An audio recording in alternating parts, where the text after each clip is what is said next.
You can holler and let me know.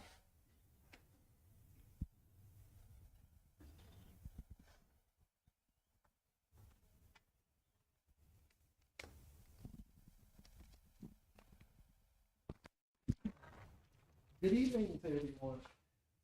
Good evening, Mayor. It's a great joy to have this opportunity to be able to share, to do our mid-year review, talk about what is transpiring in the city of Orlando. When we created the budget at the beginning of 25, we said that we would come back in 6 months and we would share about what was going on, and we would make those adjustments in a timely manner, but it also helps us to be able to plan and I have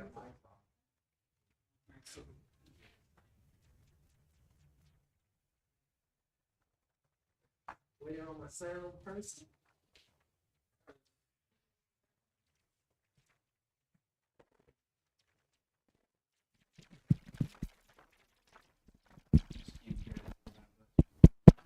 Oh, right here. All right. I have a soft voice, so I don't have the ability to be able to broadcast as far as some. But again, thank you for coming to the meeting tonight. We're going to go through our mid-year budget review. The way that the process is up, will set up is that I'll go through, we'll talk about each slide.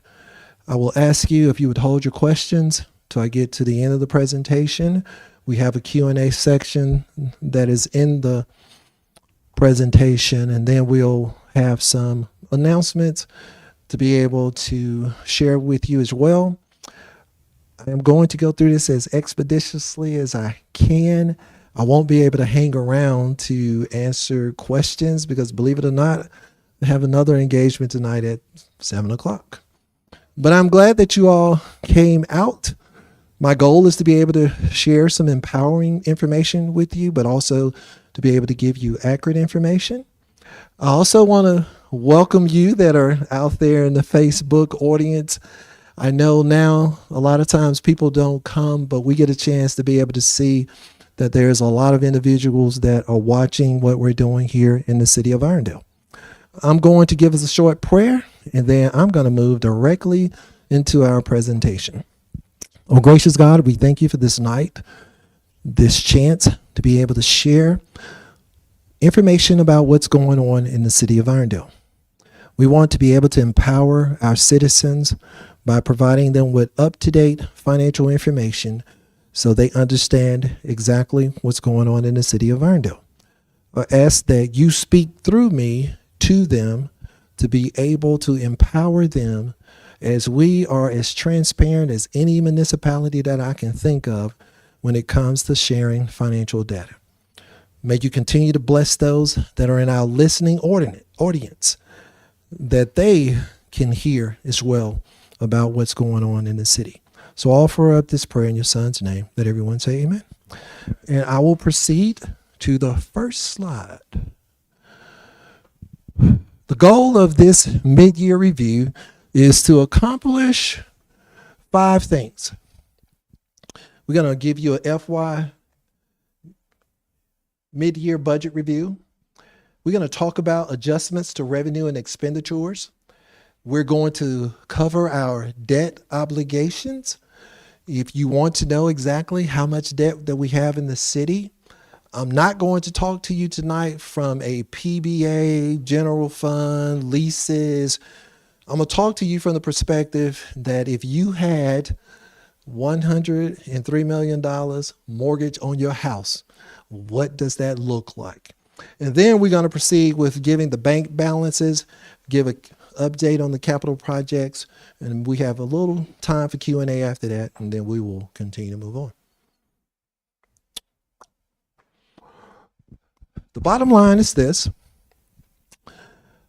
We have 3 columns. The first column deals with the FY24 audit. The second column deals with the FY25 budget. And the third column deals with the FY25 adjustments. As you can see, in FY24, And we finally got a draft of our audit, so we decided to use those figures instead of the unaudited figures. Our revenue was around $37.5 million. Our expenses were $30,000 or $31 million. And the surplus in 24 was $6,529,793. Now we decided to create a budget for FY25 using the information from 24 and also considering how things would play out in our economic environment. This was 6 months to almost a year. When you get new information, you have to be able to make those adjustments. We started out FY25 budget with $36,930,300 for our projected revenue. Our expenses were around $33,002,105, and we had a projected surplus of $3,928,195. However, if you see that we move over to the adjustment column for 25, as we move through the first 6 months, I want to thank Lee for going back and doing a lot of the analysis and going line by line, precept by precept to make sure that we're keeping it in line with the variances as well as basing this information on what's going on in the economy. We adjusted our revenue to $35,906,660. Our new line item for expenses is $34,606,207. And now we are projecting a surplus of $1,300,453. Why did we have to go back and to be able to make those adjustments? I'm going to take you to the next slide. This is going to help you to see what revenue line items we had to adjust, what expenses we had to adjust, and why we have a reduced surplus projected for FY25.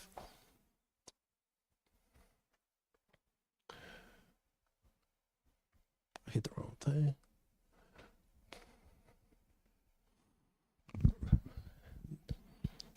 These are revenue adjustments as well as expense adjustments. One of the line items that we had to change, and we're still trying to figure out how we ended up with $4 million projected in ad valorem taxes, but that's going to be more in line with $3.3 million for a difference of $770,000. Everyone knows that we reduced the occupational license fee by 0.25.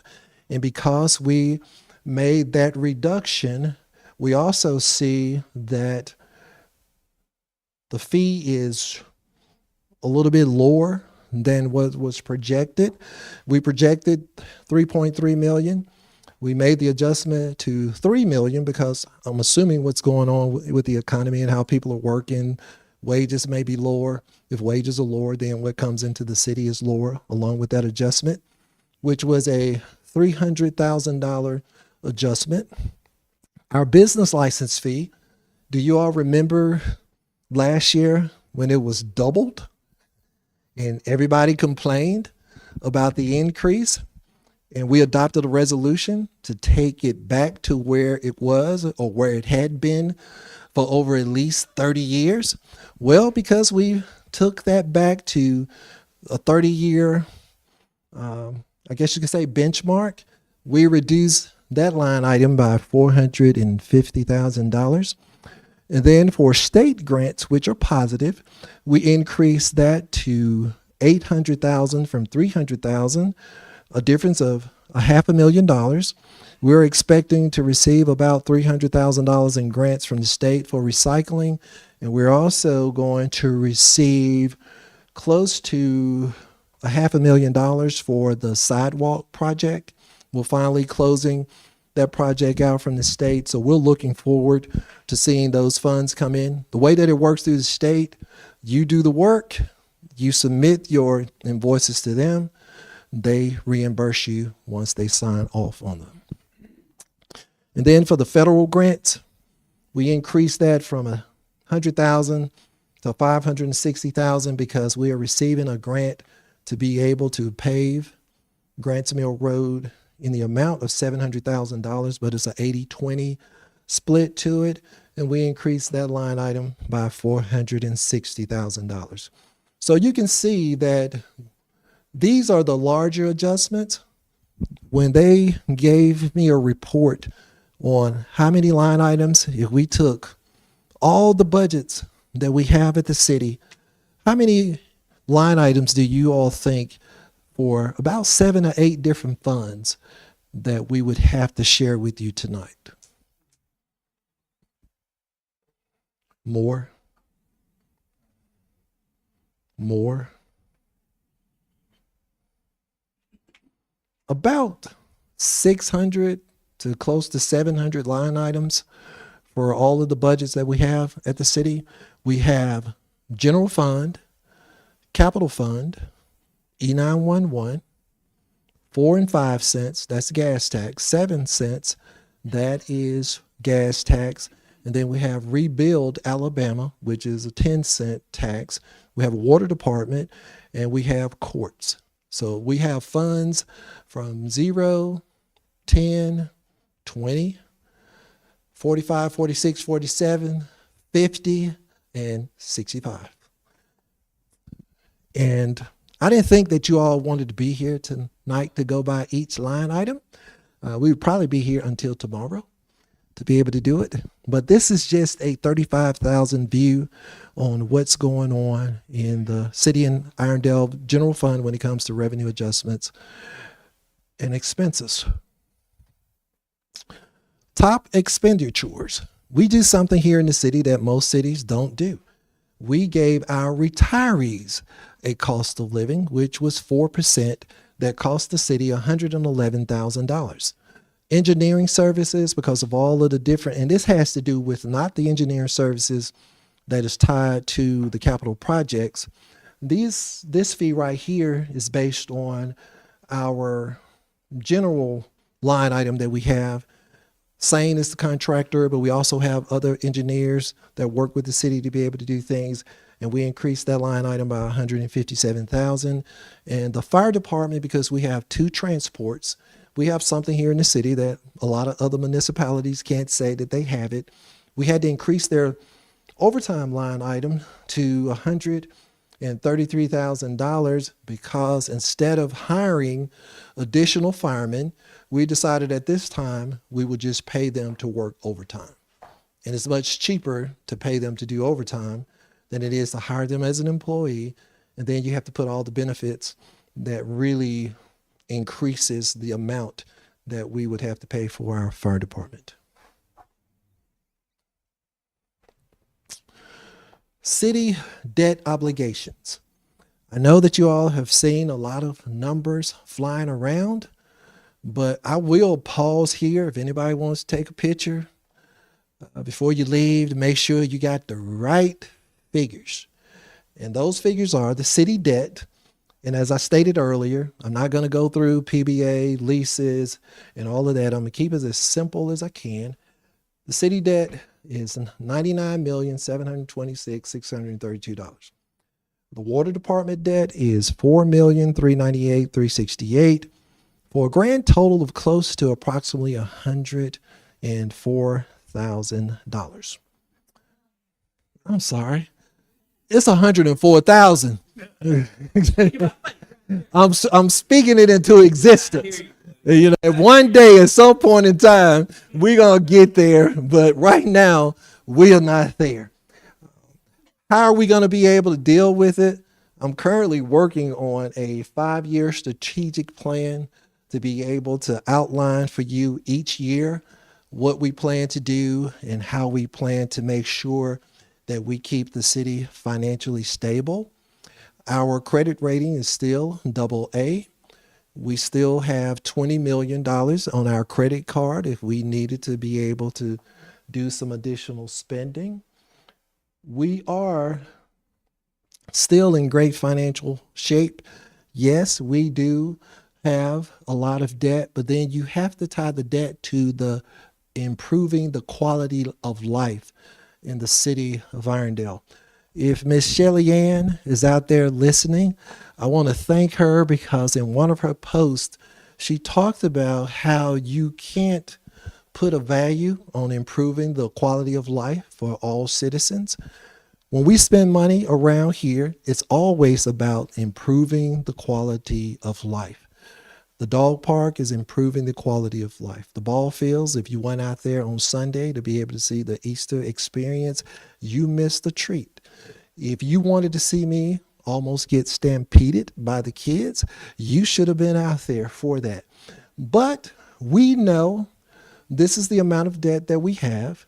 When you borrow $60 million to be able to do 8 generational projects, this is something that comes along with this. The thing that you have to say to yourself, is it manageable? Do we have the ability to be able to make the payments? And I can truly say to you, this year, we paid we'll round it off, $6.3 million.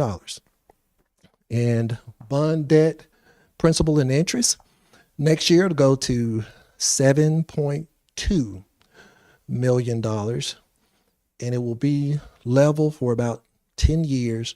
And then we'll be able to see a deceleration in the amount of debt that we have here in the city. But how do we plan on dealing with it? Number one, we have no plans to be able to incur any new debt. So we are not planning to be able to do anything or take out any more debt. We're going to try to pay as we go, everything that we do, to make sure that whatever additional funds come in, we're going to make sure that whatever short-term debt or any leases that we have on the books, we're going to try to eradicate those and get those out of the way, because you can't prepay any of this on the top line. When you borrow money, those bonds have a maturity on them, and you can't pay them off before their time, because the individuals that they sold it to is looking for this revenue stream over the amount of years for what they purchased the bond. They do have some technical stuff that we can talk about, but like I said tonight, we're not going to get into this. We're just going to treat it and kind of deal with it at face value. Also, we're looking for what is called refunding opportunities. Usually when you have bonds, you can refund them after 10 years of having those bonds on the books. You only want to do that if the interest rate is reduced by 2% based on what you paid for them when you initially purchased them. So we're looking at refunding opportunities, the 2014 C, as well as the 2015 A, B, C, and D bond issues. I've already had our underwriter and Raymond James to be able to look at, and currently we do not have any opportunities to be able to refund any of our bonds. The next thing we want to be able to do is to maintain a healthy reserve fund balance at 40% of projected expenditures. And what that means is this year, or if we go back to the other slide, I want to say the projected expenses were around 34% or 34 million. I want to keep reducing it, but it was around 34 million. And what we do is then we multiply 25% times the 34 million to determine how much money we should have in reserve, because our financial policy says that we should keep 25% of our projected expenditures in a reserve fund.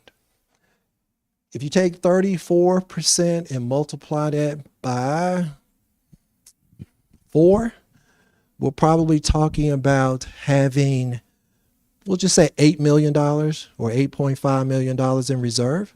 I come to you tonight to let you know that the current reserve balance in the city is around $15 million. We have twice as much in reserve that we need to have in reserve, but the goal is to make sure that we maintain a reserve of about 40% of expenditures, which means that if the economy has a downturn, we have enough money in our reserve fund to be able to deal with that and to make sure that we do not damage the credit rating of the city or the financial stability of the city. Also, in that 15 million, there is what is called the Emergency Stabilization Fund. There's $728,000 that is in that fund. The only way that that fund can be used is the city council has to create a resolution to say that we can use the funds in that account. The goal is to be able to double the amount in that fund from 728,000 to $1.5 million. Those are just a few things that we plan on doing to make sure that, yes, we have a lot of general obligation bonds in the city as well as in the water department. But I truly believe that as long as we implement these strategies, we will be able to weather any storm. At the end of the day, can we make our bond payments? And the answer is yes, we can.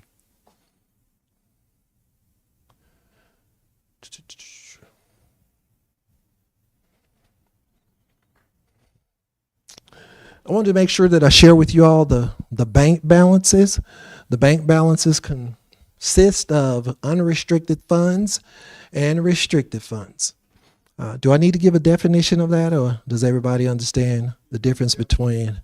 Okay. Thank you, Mr. Cool Marvin. I'll do that just for you. Unrestricted funds mean these are funds that we can use any way that we see fit. Restricted funds mean that those funds can only be used based on what's the purpose of those particular funds. Currently, we have $18,670,313.16 in unrestricted funds. And in our restricted funds, we have $6,270,530.81. Now, last week I talked about parks and paving. Well, one of the ways that we're going to be able to do the paving is to be able to use the gas tax, which is restricted for the use of only 4 roads. That's 4, 5, 7, and 10.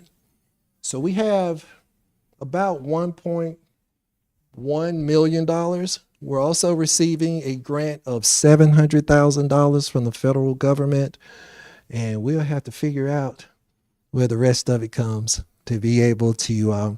We're projecting that it's going to cost, maybe $3 million to be able to do everything that we had on the sheet. It may be cheaper, and if it's cheaper and we got the money to do it, we'll make sure that we add some existing roads to it.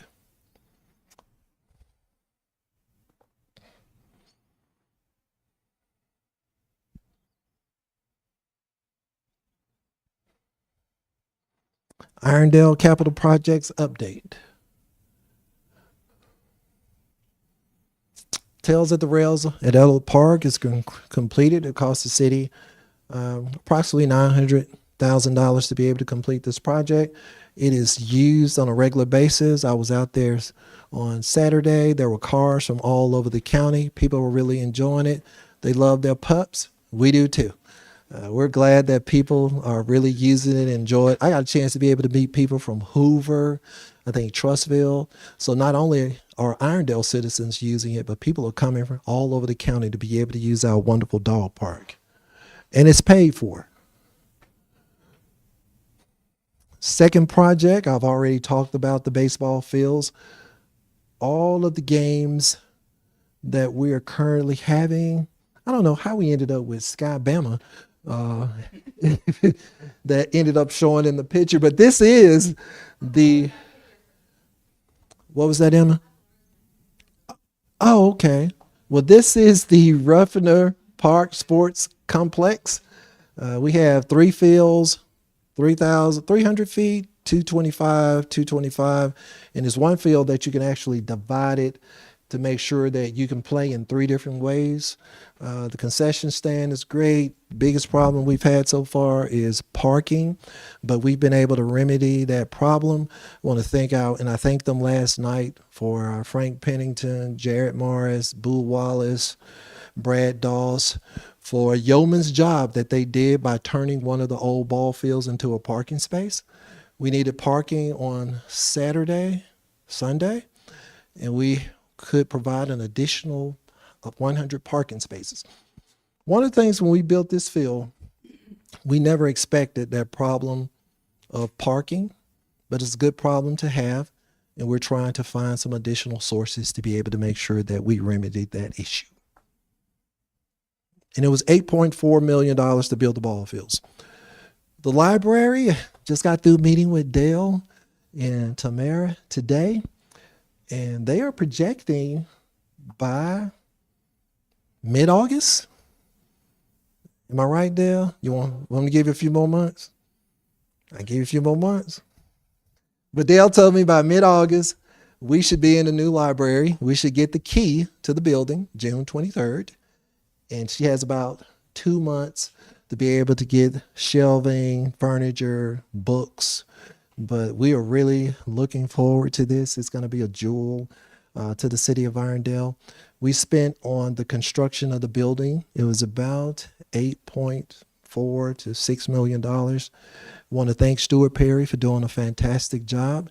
You know, whenever you get into construction projects, you always think that there are going to be overruns, a lot of change orders. We have not had one change order for this building here, and they are ahead of schedule of providing it to the city. So we're really looking forward to that, moving into that building as well. So we should be cutting some ribbon no later than the 1st of September. This is our brand new fire station off of John Rogers and Alton. We are having a pre-construction meeting on April the 28th. We've signed all of the documents, and the contractor is, I think it's Argo Construction, is getting ready to move forward and provide the city with a much needed fire station in District Fire Station number 3.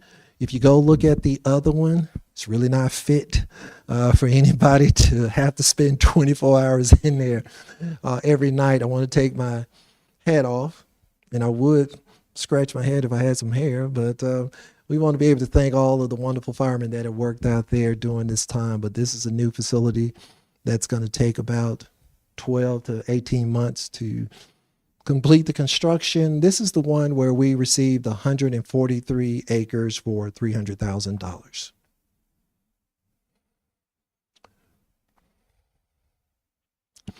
The Irondale Civic Center. The bids are coming in for this project. It will be June the 18th. I want to thank Brad Doss. He did Brad has done a lot of work up here. We closed the Civic Center on March the 22nd.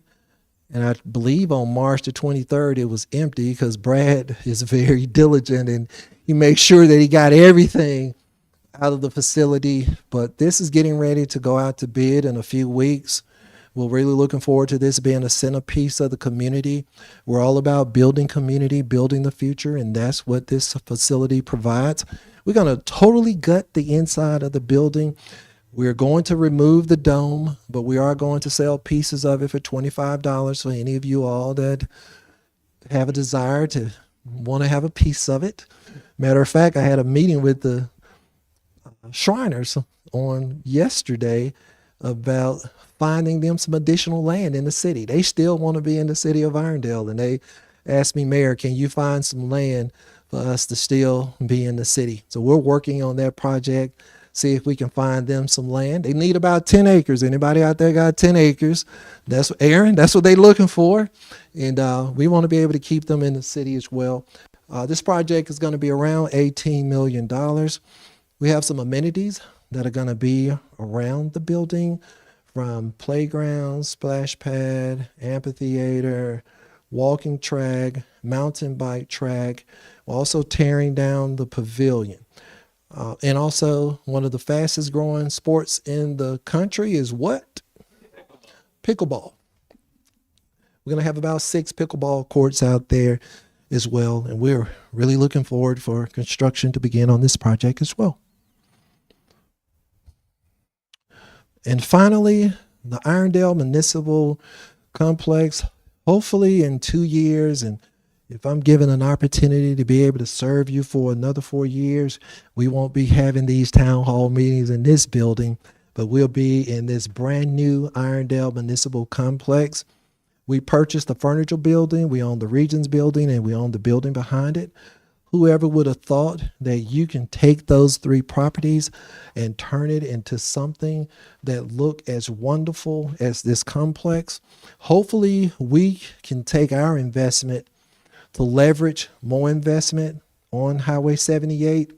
We do have some tools and some projects and some things that we're working on, becoming a Main Street city, becoming an ACE community, and even going to your town to be able to see how we can develop the downtown area. We've also pursuing some grants to be able to do some additional changes to it as well. But this building is going to be in the neighborhood of about 15 to 18 $1 million. It's going to house the admin department, the inspections department, the water department, courts, dispatch, and our wonderful police department.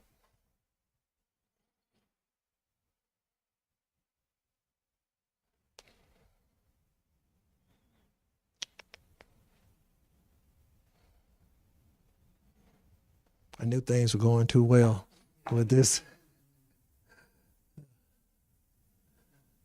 Okay. Well, now we've made it to Q&A. Anybody have any questions or anything that you want to ask that you've seen so far?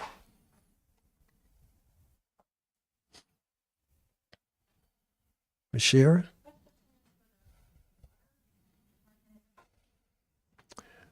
The plan for the water department is to construct a brand new building off of Ruffner Road.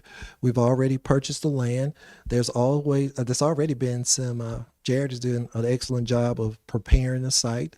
So they've already done some site work out there. We also own a piece of land right down from where the water department is supposed to go to be able to put our public works department. So they will be moving to Ruffner as well. And the goal is to be able to redevelop this entire area into something that is cool, hip, that people will want to come to, spend their time on Fridays, and not have to worry about going to other municipalities, but they can stay here in the city of Irondale and circulate that money in the community. Well, we want to make sure that we get everything. The goal is to make sure that the next three projects that we have, we get those completed. Once we get those projects completed, then we'll begin to focus on what we're going to do with the water department and the public works. Once we get those two projects, or at least public works, because they abut this building here. Once we can get public works in their place, then we will begin the process of working with developers and individuals that have a desire to be able to help us to redevelop our downtown. We're going to begin the process before that, but we want to make sure that we're in a position to move forward once we finish these other 8 generational projects. Any other questions? Oh, sure. Nobody else wants to ask something, so you're good.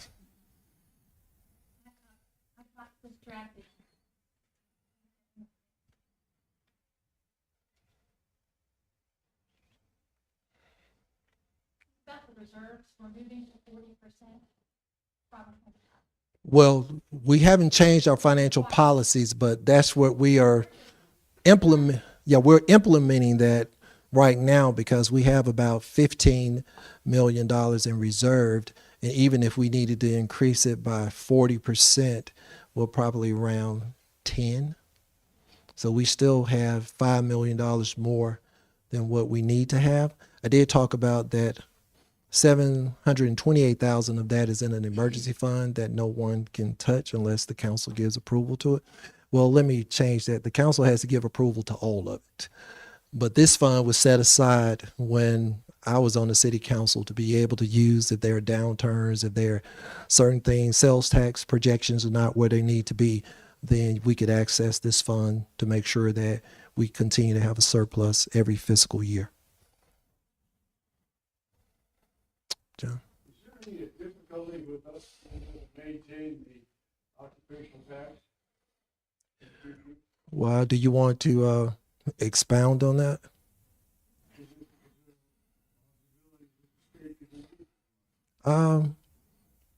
The state, is it a possibility that the state can remove it? I just want to make sure that I'm Vanna, we only got one microphone, right?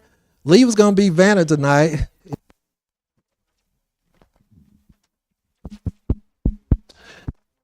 I think I saw it working. My Got it. Vanna number 2. Okay. Yes, restate it for the people that are on Facebook.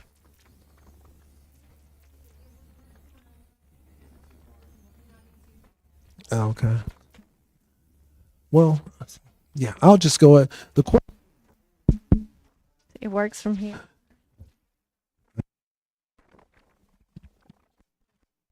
Okay, yeah, we'll just stick with this. Okay, all right. Question was asked by John Schoen. Do we expect for the state at any time to be able to remove the occupational license fee, or for cities to have the ability to be able to do it? My answer to you is I don't know.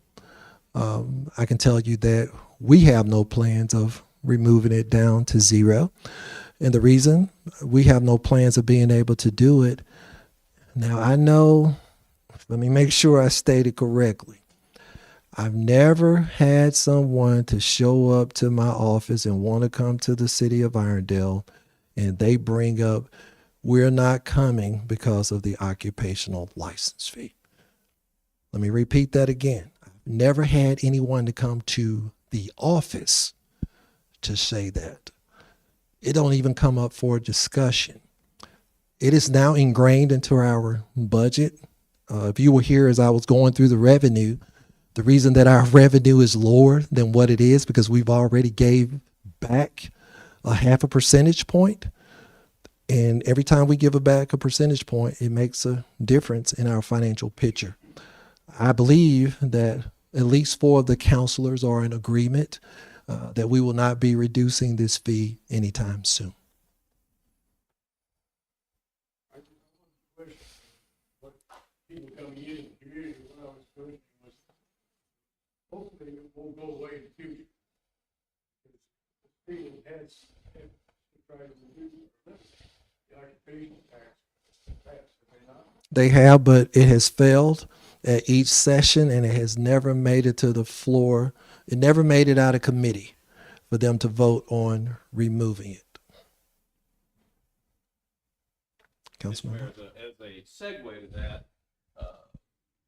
came to committee and things, it was also projected to be over, I think a minimum was a 5-year period. I think it was 10. Well, the maximum was 10, Mhm. but what was discussed was they were going to phase it out over 5-year minimum or maximum of 10. So it's not going to just disappear. So I hope that gives Mr. Schoen a little more comfort Yes. and anyone else as well. And I've had a conversation, and I'm with one business, so I'm not going to sit up here and, you know, how people talk vague and say, well, I've had a meeting with quite a few businesses. I've only had a meeting with one, and they were concerned about the occupational license fee. And my answer to them was, I will put a strategy together to reduce it to 0 in 5 years if you all would stand with me in a press conference and say that you support it. Nobody's took me up on wanting to stand with me to be able to do it, which means if they don't want to stand with me to do it, I'm not going out there on the limb to be able to do something where I can't even get the people who said they want it to come and support it, to be able to show community at the end of the day. Any idea what the experience with the loss of Southeastern? I can't talk about actual tax numbers. I will just say it's significant. Significant.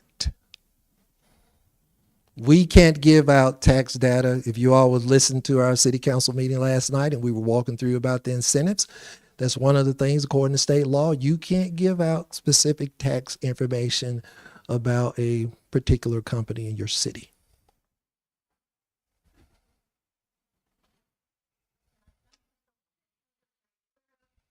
You can jump to wherever you want to, Ms. Cher.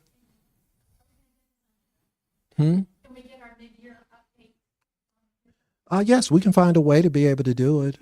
I mean, we put Clear Glove out there. I think the last time I asked the question, people were saying we're not transparent or we don't want oversight. I'm glad you love it. Can I get a quote for you to put on? Because there's a place for us to put quotes on there for citizens who say that they love it. So I'd love to get a quote from you.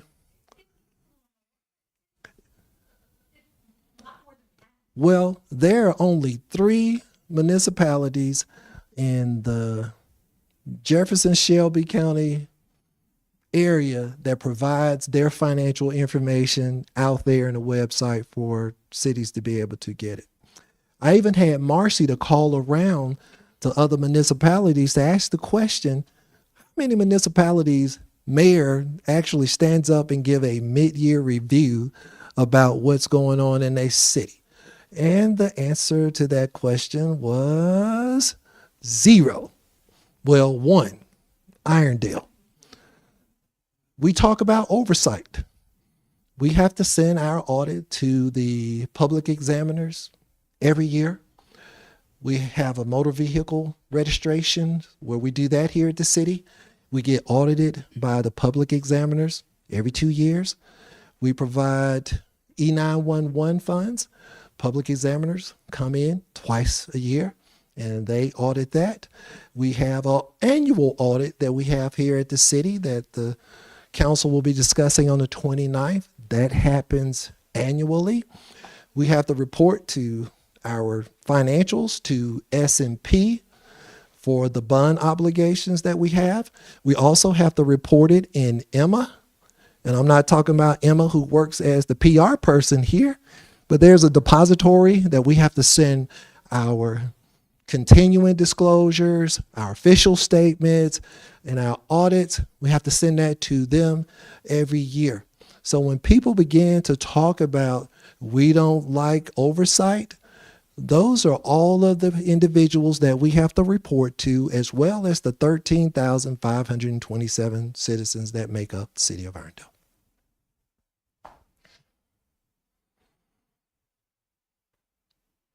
I'm not going to be like a Baptist preacher. I'm going to move on. Next slide. I hope you all are enjoying Spring Trash Amnesty Week.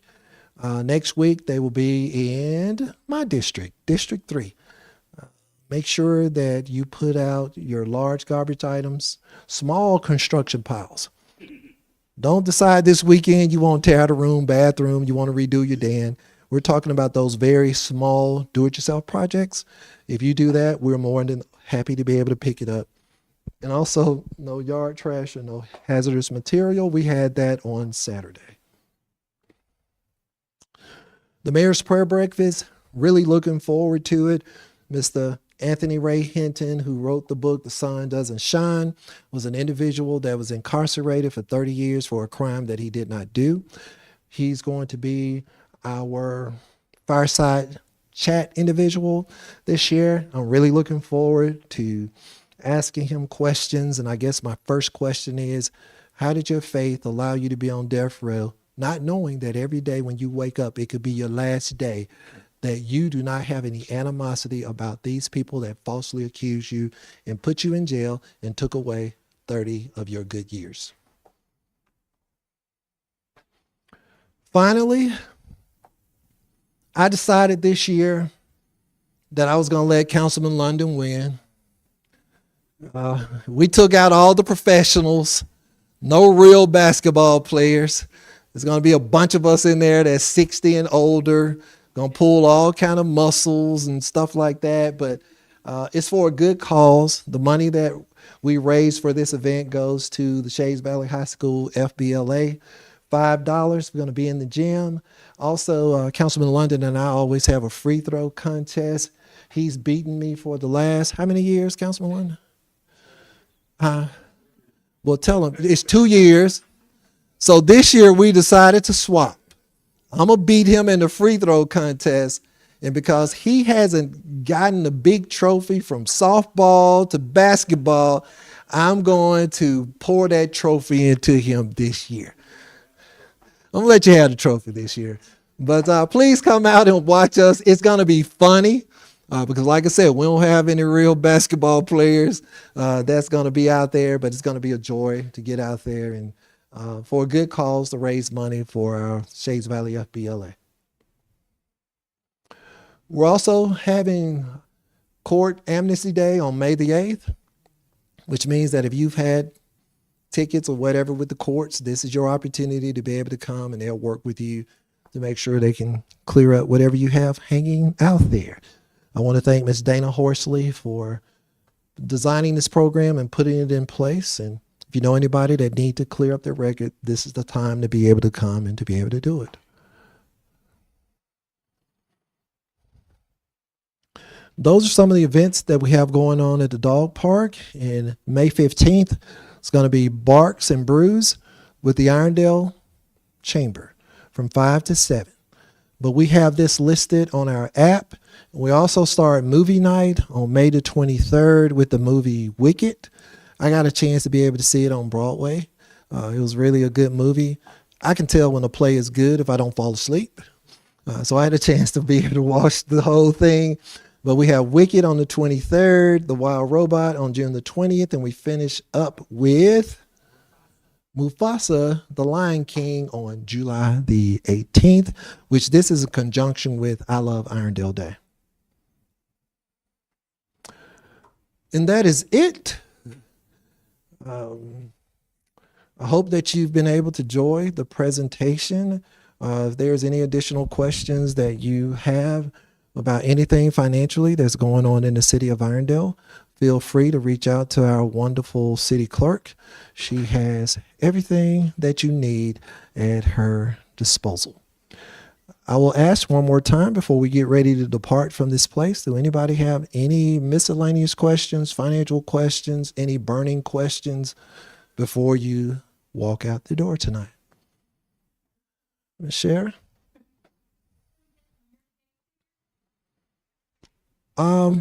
Yes, the year-to-date figures will be with the information that we're going to provide to the council for them to be able to look at the adjustments that are currently been made. We'll have we'll be able to provide. We do have the FY24 unaudited financial statements, and we'll also provide the budget adjustments so everybody can get a chance to be able to see what we're doing here at the city.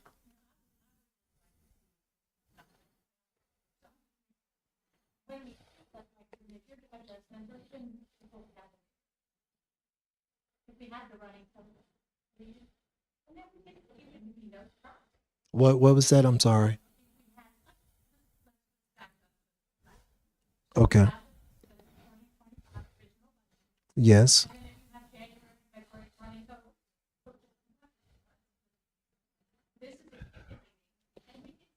Well, what? I was okay. I was just informed by Ms. Allison that that information is on ClearGov. You can't look at each month and then see actual versus budgeted.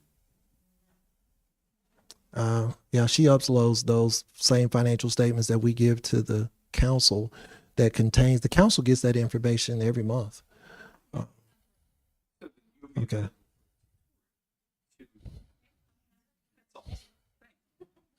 And you're here Monday through Thursday. Yes. Yeah. So we already have the information, but we will, like I said, we'll have that information ready for the budget, but it'll be a cumulative what has transpired from October to March, which is the first 6 months. Y-